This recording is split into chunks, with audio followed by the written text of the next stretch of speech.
Hi అండి. ఈరోజు మన రెసిపీ వచ్చేసి ఎగ్ కేమా అండి. చాలా ఫాస్ట్గా అయిపోతుంది. దీనికోసం ఎగ్ బాయిల్ చేసిన అవసరం లేదండి. ఈ ఎగ్ కేమా రైస్లకైనా చపాతీలకైనా చాలా బాగుంటుంది. దీన్ని ఎలా రెడీ చేసుకోవాలో చూద్దామా. కళాయిలో 2 టేబుల్ స్పూన్ ఆయిల్ వేసుకొని 3 ఎగ్స్ పగలగొట్టి వేసుకోండి. అందులో కొంచెం సాల్ట్ కూడా యాడ్ చేసుకోండి.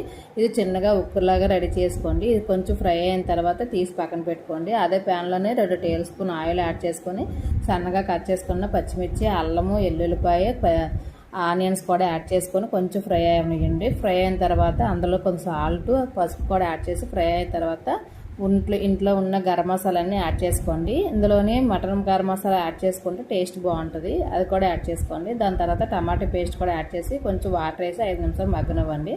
దాని తర్వాత ఎగ్ కేమా కూడా అందులో వేసి బాగా కలుపుకొని చివరిగా కొత్తిమీర, వాటర్ వేసి 5 నిమిషాలు మగ్గనిచ్చిన తర్వాత మన కేమా కర్రీ రెడీ అయిపోతుందండి. చాలా బాగుంటుంది. ఒకసారి ట్రై చేయండి. ఎక్సలెంట్గా ఉంటుంది.